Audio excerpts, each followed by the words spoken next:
Hey, have you guys heard of fake news? Well, guess what?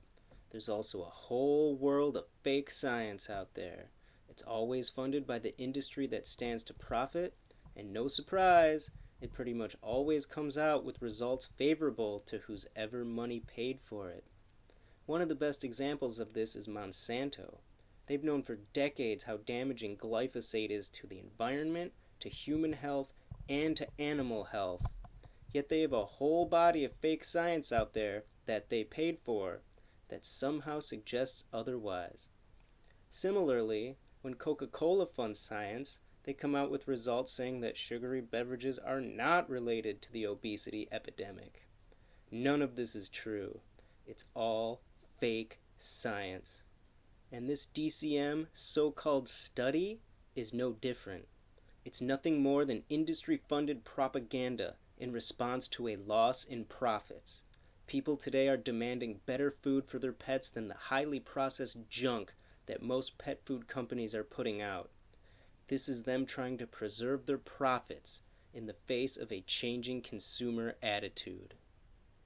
In case you don't already know, back in December 2018, a group of veterinarians who all have financial ties to large pet food manufacturers Hills, Purina, and/or Mars published a commentary article in the Journal of American Veterinary Medical Association, claiming that a condition of the heart called diet-associated dilated cardiomyopathy, or DCM, is a rapidly growing problem, and that grain-free pet food is to blame.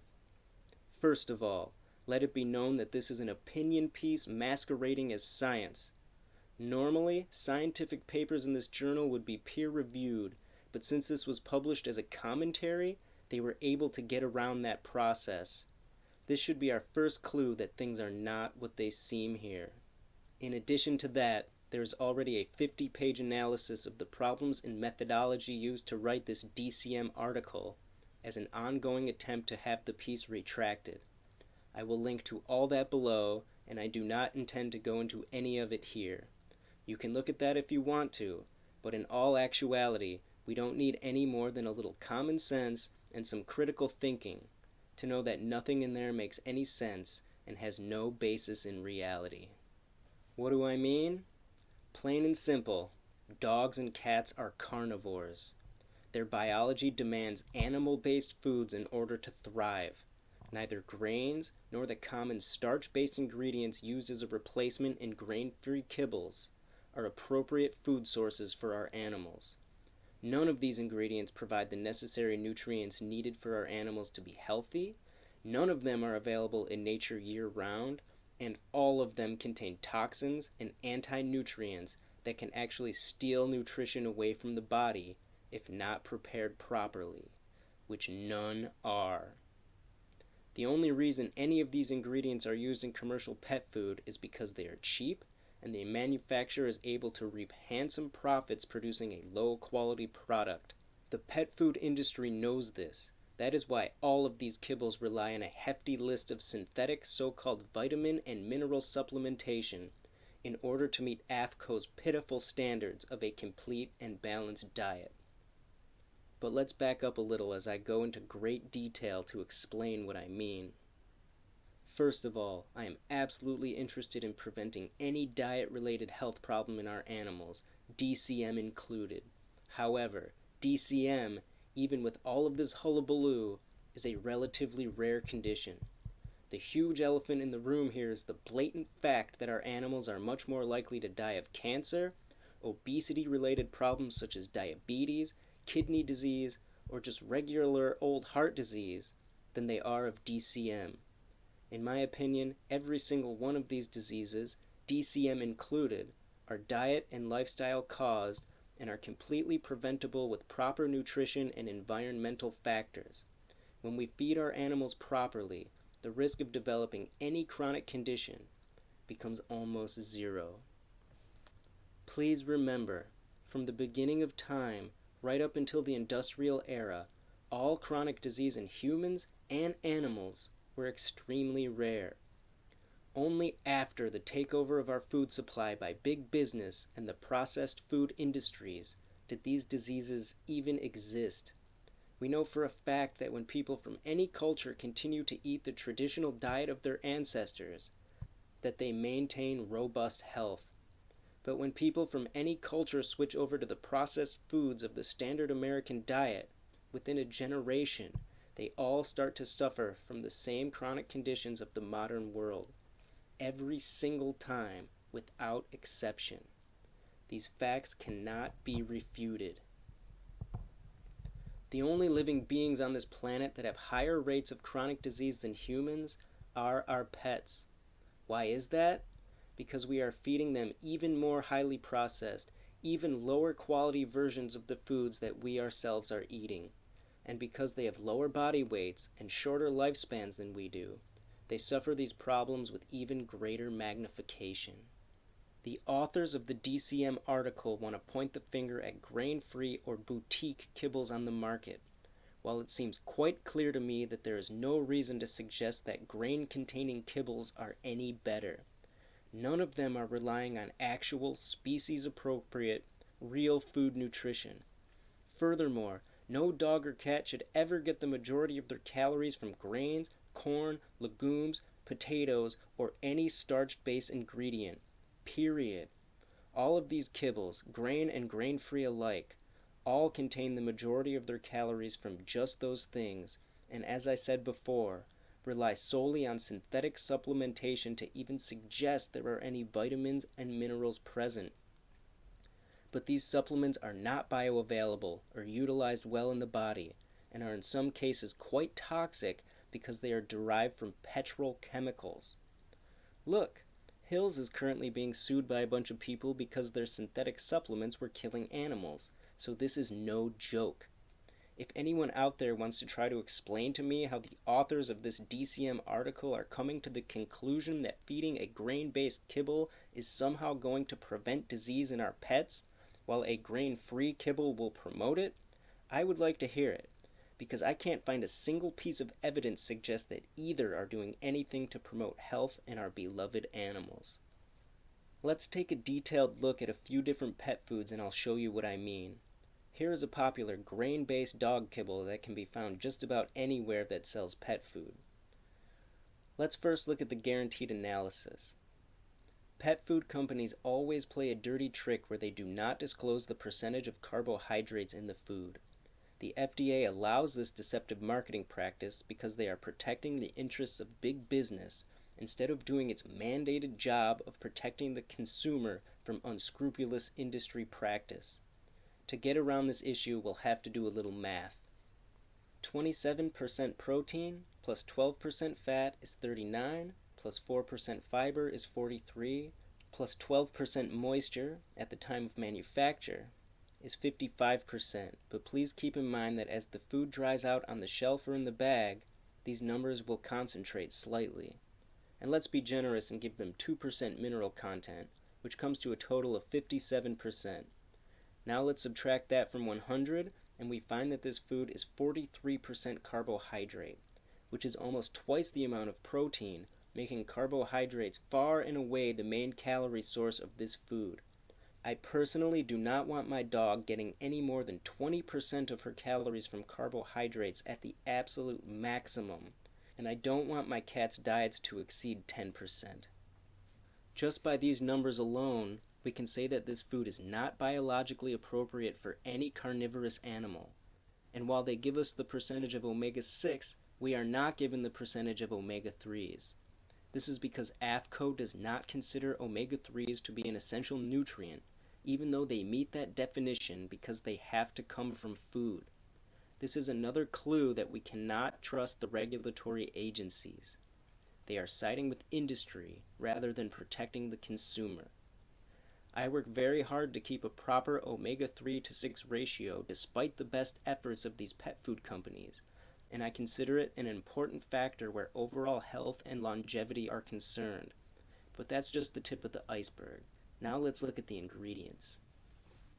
Number 1, we have ground whole grain corn, which is going to be GMO. Number 2, we have meat and bone meal, which is not specific at all.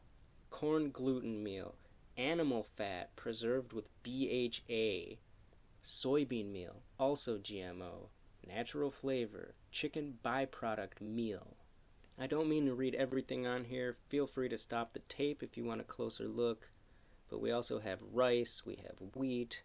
There's a whole bunch of chemical food colorings which are all considered carcinogens, and a hefty list of vitamin and mineral supplementation. Does any of that sound good to you? Another factor here that is deceptive surrounds the proteins themselves. While they tell us how much protein is in there, they do not tell us about the quality of the protein. We tend to associate protein with meat, but all plants have protein as well.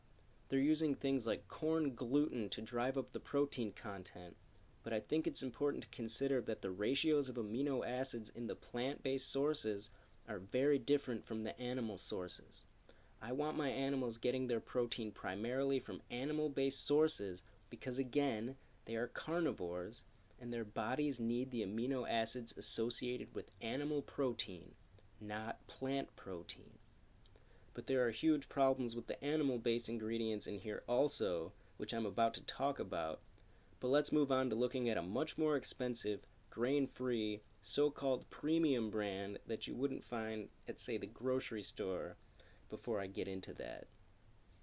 When we do the math on this one, we find that it's actually 54% carbohydrates. That's even worse than the last one. And when we look at the ingredients, we see deboned chicken, chicken meal, potatoes, peas, tapioca, starch, pea starch. Those are all starch sources. Flaxseed, turkey meal. And there's actually a lot of things in here that sound pretty good, and they would be if it weren't for the processing, such as alfalfa meal, blueberries, turmeric, things like that. All things considered, I honestly can barely tell which one of these foods is worse. This one is loaded with even more synthetic supplemental vitamins and minerals, again because there's no actual nutrition in there from food, but this does have one thing going for it that I can clearly see as setting it apart from the last one, and that's the first ingredient. It's actual chicken and not chicken meal. Remember how the last food we looked at had the very unspecific meat and bone meal? This one has chicken meal as the second ingredient, and there's also turkey meal in there. So what exactly is a meal, you might be thinking? Well, unlike the deboned chicken this has as the number one ingredient, which came from a fresh source, anything that says meal has, even before being processed into kibble, already been highly processed through the industry standard practice of rendering. So what is rendering, you may be thinking? Well, this is actually something the pet food industry likes to keep secret, but thanks to this thing called the internet, we're able to find just about anything. Quoting from a book which can be found online called Essential Rendering from nationalrenderer.org, rendering is a process of both physical and chemical transformation using a variety of equipment and processes. All of the rendering processes involve the application of heat, the extraction of moisture, and the separation of fat. Cooking is generally accomplished with steam at temperatures of 240 to 290 degrees Fahrenheit for 40 to 90 minutes. In other words, high temperatures are used to cook the raw material, which is usually some type of meat or animal byproduct, until it is dried out and the fat has been removed.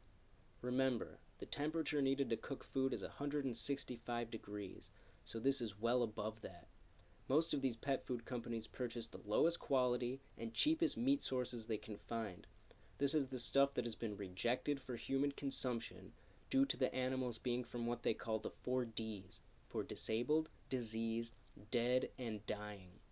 Often they'll even purchase from China or somewhere overseas to find it at an even lower price, and this is the meat most likely to have been given synthetic hormones and antibiotics. Sometimes they even use roadkill, or worse yet, the bodies of dogs and cats that have been euthanized.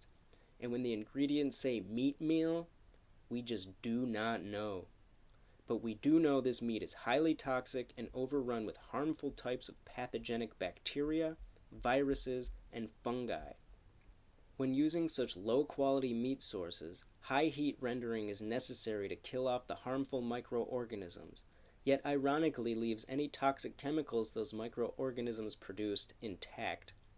The high heat also destroys vitamins and minerals and denatures proteins and amino acids such as taurine, which is a nutrient important to the DCM debate that is needed for a healthy heart in both cats and dogs. I also want you to keep in mind that these rendered meals are being used as a so-called raw ingredient in these pet foods. Once all the ingredients are assembled, it will all be processed at high temperatures once again during the extrusion process that forms the kibble itself. After all this heat and processing, there is virtually no real nutrition left in the final product, and thus the need for a hefty list of synthetic supplements needed to meet AAFCO standards. In addition to that, the high heat actually creates all kinds of new toxic chemicals known to be carcinogenic and harmful to health, such as acrylamide, heterocyclic amines, and fats become rancid or oxidized. If all this weren't bad enough, the non-organic plant food ingredients in these commercial pet foods are testing insanely high for glyphosate and other pesticides. I've already made a video on that which you can find here, and the rice is testing very high for arsenic. When you add all this up, is there any wonder why our pets are so unhealthy? With all that in mind, let's take a look at one more dog food, this time a veterinary formula.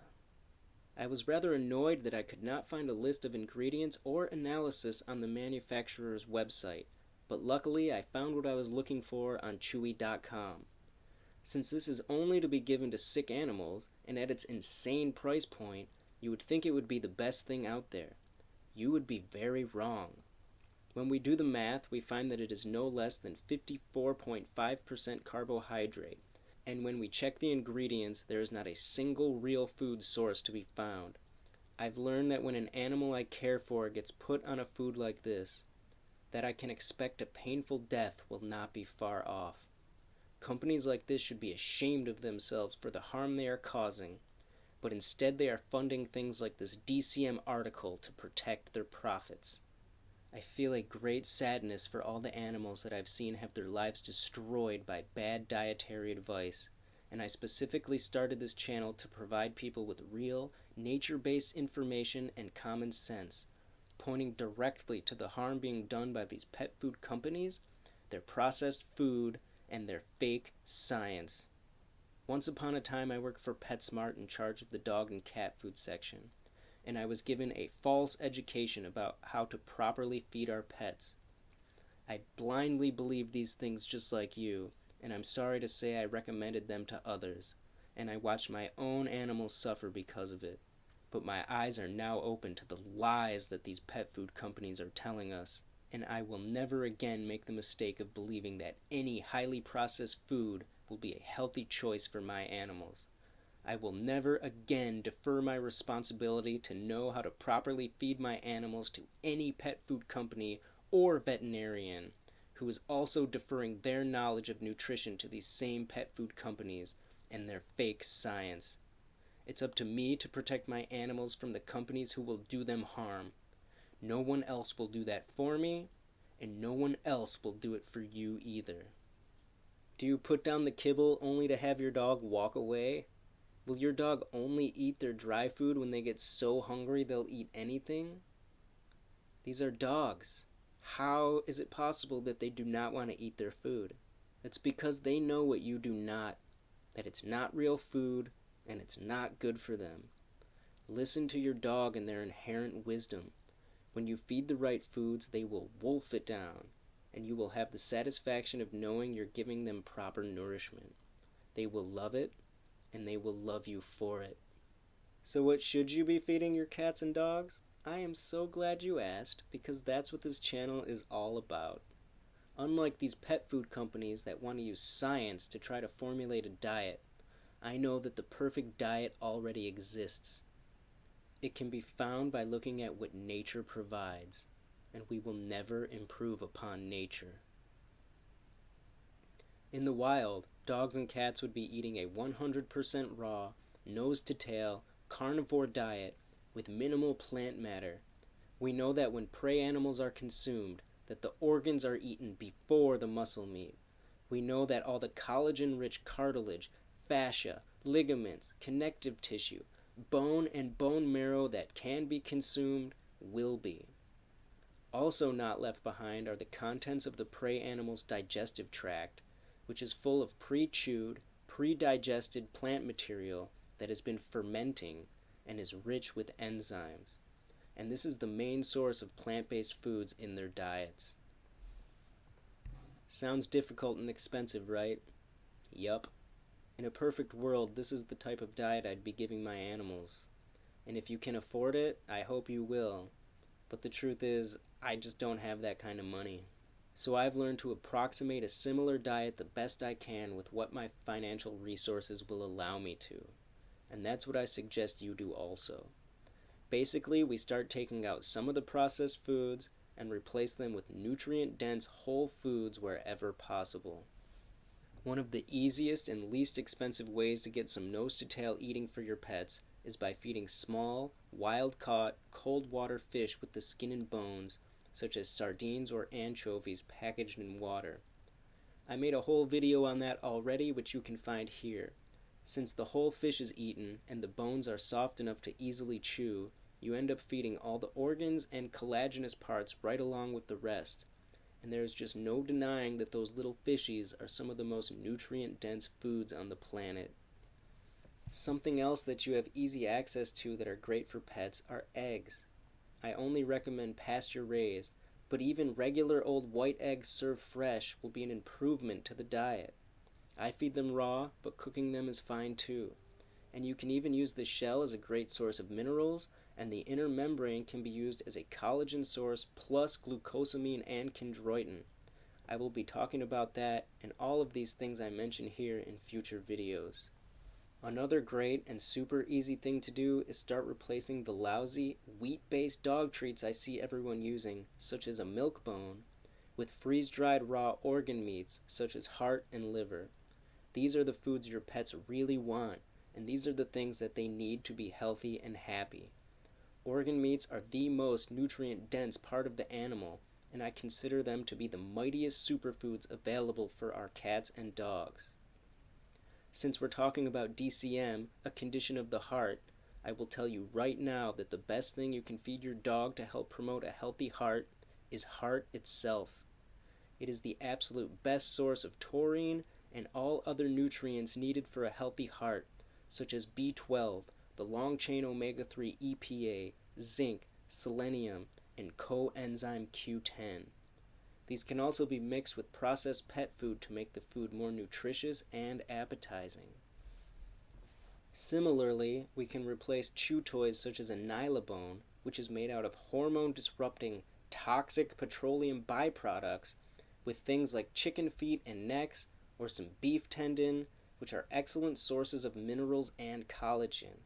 These things also go a long way to promote oral health and are nature's way of brushing and cleaning the teeth. Just make sure they are sized appropriately for your animal. There are also some great freeze-dried raw whole diets out there that use the nose-to-tail approach. The brand I use is Primal, but Stella & Chewy's is another good option. These can also be used as treats or mixed in with the processed food. In fact, I really like the idea of mixing things like that in with whatever the best commercial pet food you can afford. It's something I talk about a lot. I never want to feed a meal of only cooked food. This is because cooking even a little destroys enzymes, and I think it's important to have something raw in every meal to put enzymes back in. One of the easiest and least expensive ways to do that is with sprouts from things like alfalfa and clover. I go into much greater detail about this in this video I already made on the subject. Sprouts can also provide beneficial plant chemicals and antioxidants. I also like to rotate between things like moringa leaf, hemp seeds, ginger, turmeric, and acerola cherry for more plant nutrition punch. Also, don't be afraid to buy fresh meat for your animals. There's this place, US Wellness Meats, that sells ground meat with heart and liver already in there called Pet Burger.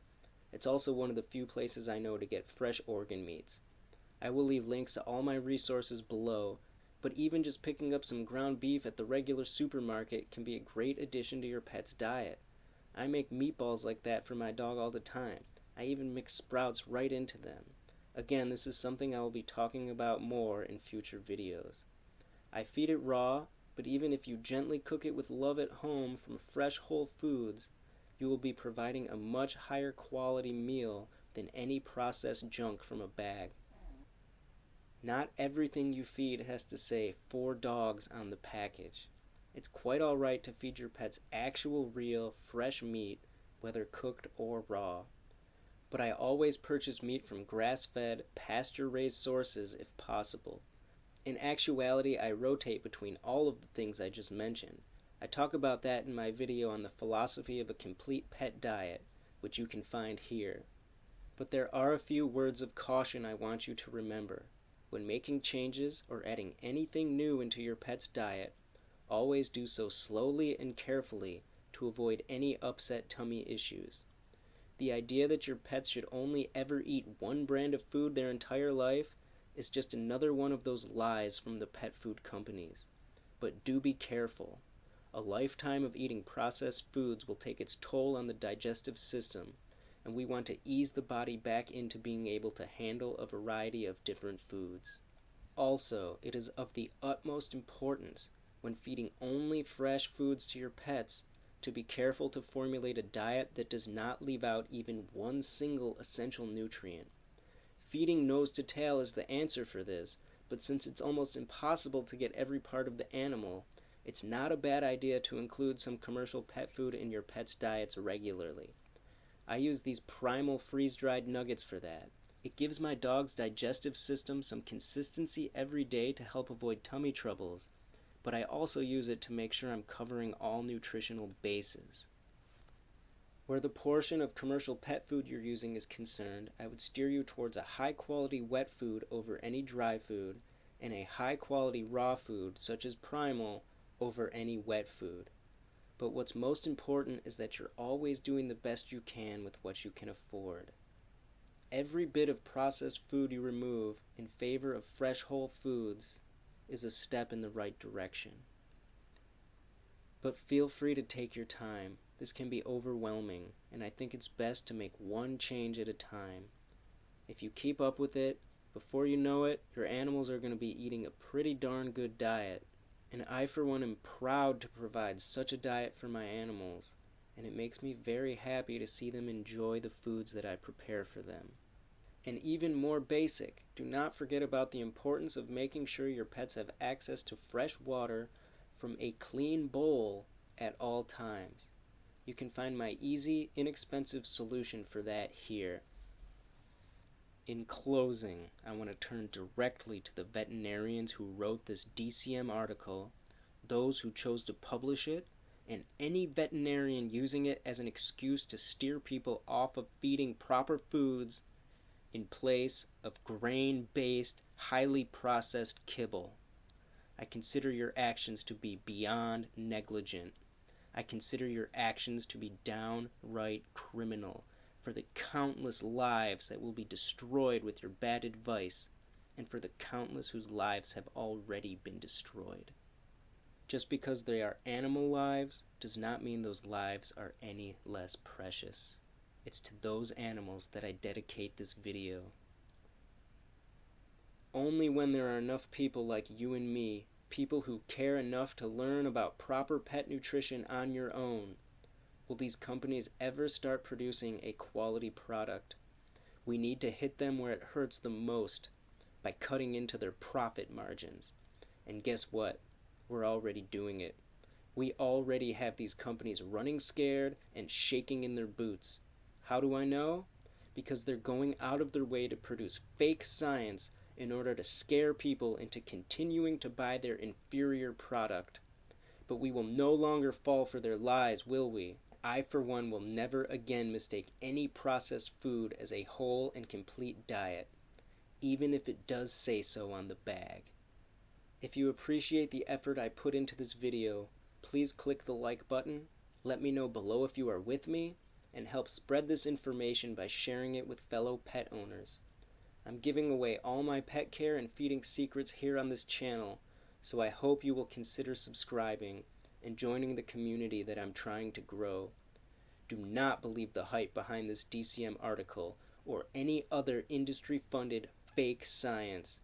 Nature should be our guide, and I will always trust her wisdom over the arrogance of man. I hope you found this video helpful. Thank you very much for watching. All the best to you and your pets.